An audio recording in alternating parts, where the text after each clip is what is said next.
Hi, my Falcons. It's Miss Sapika. I'm here with our story for Wednesday, April 22nd. We are still in this theme of growth mindset, which remember we learned about on Monday is to keep trying, even if you don't get things right the first time, to just keep growing and just not giving up, basically. So today we're going to read a story called Little Bears Can Do Big Things. So let's get to it. Little bears can do big things.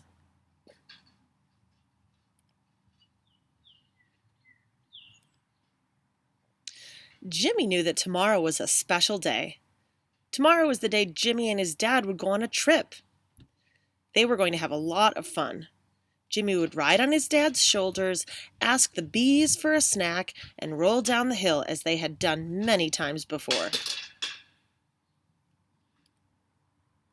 "Son," his dad said, "tomorrow you are going to become a man. To become a man like me, everybody in Beartown needs to fulfill a ritual. I will take you to the top of the hill where you will climb the old tree. From there, you will need to continue alone. You will walk straight down to the river. Do not roll down the hill if you want to be a man. Then you will cross the river and find a cave to sleep in for the night." Jimmy swallowed and his father continued, "In the morning, you will come back as a man." Jimmy had never crossed the river by himself. Usually he was allowed to ride on his father's shoulders. And no more rolling down the hill? That made him sad. When he thought about sleeping alone, his eyes started watering. All Jimmy was able to say was, "Okay, Dad." Jimmy sat down on his favorite rock to think. Soon his friends found him. Jimmy told them about the tasks his dad had set for him. Jane, the squirrel, was the first to talk. "I know the tree looks very tall from the ground, but it's strong and won't break under your weight, I promise." "Would you help me?" Jimmy asked. "I've never climbed such a high tree before, but if I practice, I'm sure I'll be able to." "Of course," said Jane. They ran to the old tree to practice together. "I did it!" shouted Jimmy when he finally made it to the very top of the tree. "I knew you would make it," said Jane. "But what are you going to do about the river?" Jimmy knew the river was too dangerous for him to swim across. He needed an idea. "My dad said I need to cross the river. He didn't say I need to swim." "Perhaps I can help you build a pathway of logs over the river," offered Blake, the beaver. Everybody was excited. This plan could work. Together they used 5 old logs to build a way to cross. The only task left was the night in the cave on the other side of the river. Jimmy was scared because he knew that the area belonged to the boars.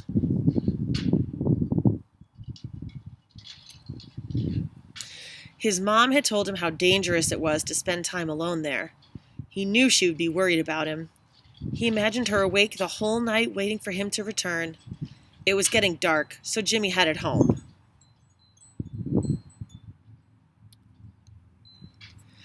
The next morning, Jimmy's father told him how excited he was to see his son becoming a man. Feeling his father's big paws on his shoulders, Jimmy started to cry. "Dad," he said, "I practiced climbing the tree and I managed to get to the very top.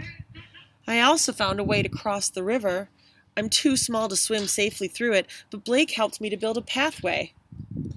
I can do all that, but I'm scared to spend the night in a cave all by myself.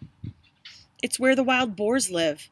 It's too dangerous, and Mom would be worried about me. It doesn't feel right." Jimmy's dad didn't say a word. Jimmy mumbled, "I'm sorry. I know you are disappointed." "Is there anything else you want to say, my son?" his father asked. Yes.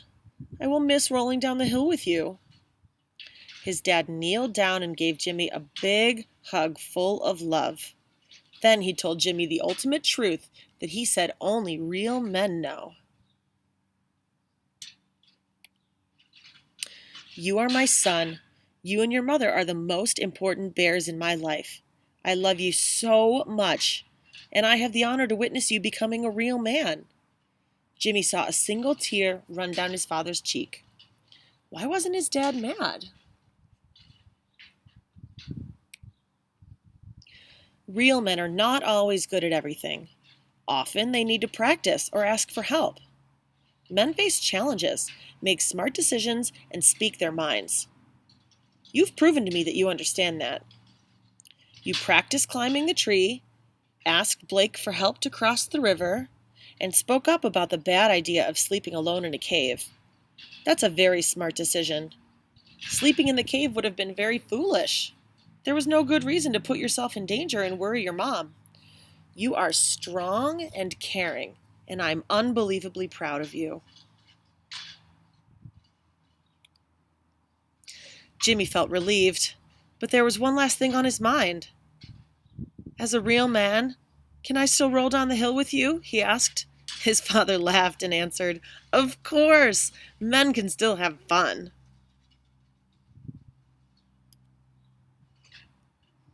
That's the end. All right, so couple questions for you guys to think about today. In our story, Jimmy was feeling kind of afraid, but he didn't really know if he could tell anybody about it, didn't know if he should ask for help. So that's my question for you guys. Is it okay to feel afraid? Is it okay to ask for help? And I want you to brainstorm some times when you asked for help, even if maybe you didn't want to. So maybe it was a time in school when you didn't want to ask for help because you thought maybe your friends would make fun of you, but you did anyway. That's just one example. So brainstorm some times when you guys asked for help, even if you didn't want to, because that's how we work on our growth mindset, right? Okay, happy Wednesday. Miss you guys. I'll talk to you tomorrow.